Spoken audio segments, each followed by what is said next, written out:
Hey guys, it's Charles, and today I'm going to show you how to download Fortnite on Android in 2021. It's really simple, so let's jump right in. So guys, the first thing we're going to want to do is just open up a web browser. So I'm going to open up Google Chrome, and you're just going to want to Google Fortnite Android.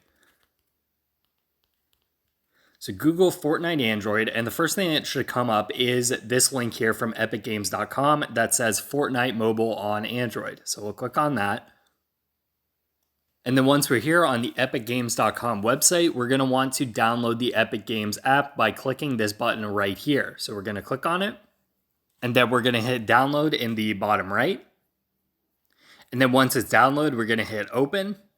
And once you hit install, guys, Google Chrome may tell you that you need to enable the installation of unknown apps. So I'm going to hit settings, and then we're going to click the ticker box that says allow from this source, and then hit back. And then we're going to hit install. And then once the Epic Games app is installed, we're going to hit open.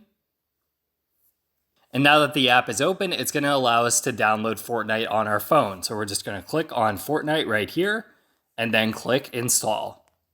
And then we're going to have to enable the Epic Games app to be able to install apps on our phone. So we're going to click on settings once this menu pops up. And then once again, click the ticker box that says allow from this source and then go back. And then we're going to hit install. And now that it's installed, guys, all you have to do is hit launch to launch the Fortnite app, and then you can log into your account and play Fortnite on your mobile device.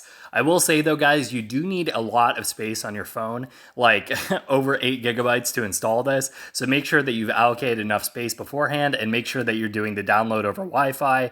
Otherwise, you're going to use a lot of your data. So thank you guys very much for watching. That's how you download Fortnite on Android in 2021. I hope that helped you out. If it did, leave a comment in the comment section below. If you guys have any questions or tutorials that you'd like us to cover in the future, you guys can leave those in the comments below as well. Make sure to like and subscribe, and I'll see you next time. Bye-bye.